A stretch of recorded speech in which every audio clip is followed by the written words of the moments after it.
There you go. All right. So hey everybody, I'm Andy Moore. I'm a pal with Josh Harty, and Pauli is behind the camera. This is Jeff Burkhart. They're getting ready to have a big show together. So we're going to ask them a few questions. What song or musician changed your life? That's not so easy or specific. There were a couple of them. Eric Clapton, 1993, the Unplugged record, and Kelly Joe Phelps. Oh, that's good. Good response. Yeah. I would say Lucinda Williams, her first album was pretty awesome. It really changed my perspective, and of course, you know, listening to Highway 61 Revisited really changed my perspective on what songs could be.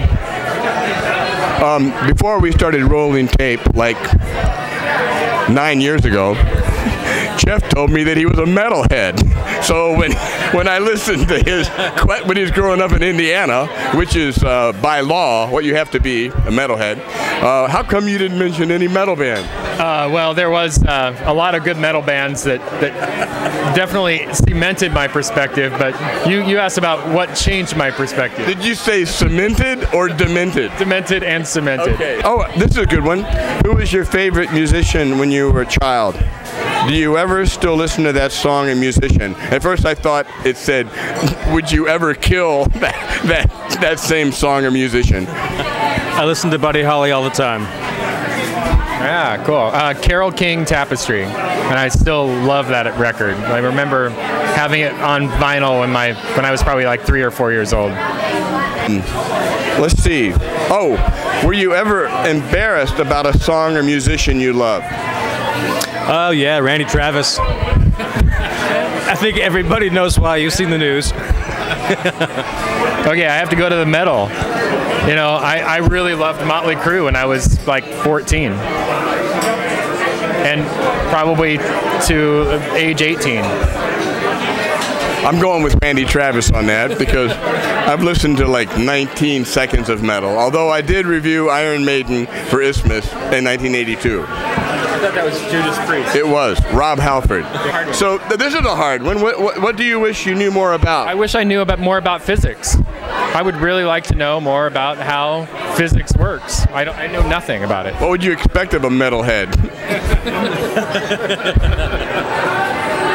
All right, that wasn't very much time, but now you've been thinking. What would you like to know more about, Josh? I would like to know more about mechanics, like diesel mechanics, like Andrew Harrison. If Andrew's listening, I would like to know more about how Andrew plays the guitar personally, but which is like diesel mechanics probably. We all just want to be more like Andrew. Yeah, right. The choice of anybody in the world, who would you want as a dinner guest? It'd have to be somebody funny. How about if we had Janine Garofalo over for dinner? All right. I say my pick is Hunter S. Thompson. Bill Murray. Ooh, that would be a good party. What was the question? Who would you want to invite over for a dinner guest? Anybody you could name. Nicole Kidman. All right. Tony Castaneda, everybody. Same question. Hey, what do you enjoy most about performing? Performing. That's what I enjoy.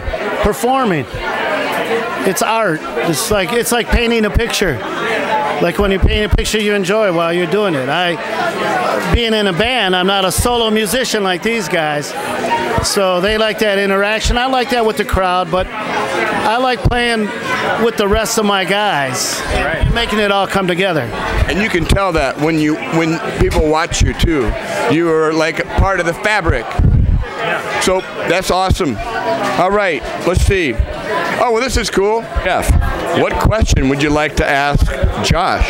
Oh, so Josh, you've had a very storied career. You've traveled around a lot, and you seem to really love touring and playing music. What was the one moment where you decided, like, this is what I want to do? Like, I want to play music and I want to go on the road and play shows. 5 years ago. I never did. like I started playing when I was 5 with my dad.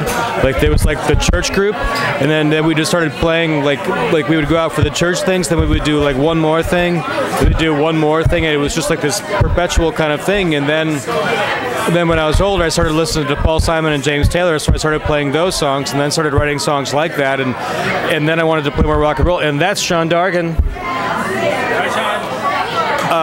And so it was always, I really don't think I ever had any point at which I was like, this is what I'm going to do. Like, it was always just like this thing that happened. Like, you've got a real, like what I like the most, like when I mentioned Paul Simon earlier, like he's got a way of weaving melody and lyrics together, and I think you do that too. Like what got you going? Like what do you think formed the way you wrote songs? Because I really admire the way you do it. Well, thank you first. It's nice to hear from you, and I think I probably just, I'll hear a melody, you know, and sometimes it's stolen, you know, sometimes it's from the air, but I'll just take the melody and run with it and see where it leads me. And then at the same time, I'll be, you know, when I write more songs, I'm mostly just really productive, like writing, like not worrying about what the words are. And so then I'll just try and bridge the two. So I like songs that are really sort of offbeat, you know, in terms of their topic, that they're not like your typical like love song, or, you know, I like writing songs that are like about sort of the interior, like what's happening inside and what's happening with your emotions and where you are and in your place in life. So I guess that's kind of what drives what I write. Jeff Burkhart and Josh Harty, two of Madison's musical treasures, are performing together on December 8th. Did I get that right? Mm-hmm. Where? It's at 702 East Johnson Street. 702 East Johnson Street. On the other hand, Bon Jovi is playing on December 15th at Cargo Coffee. Bon Jovi at Cargo Coffee.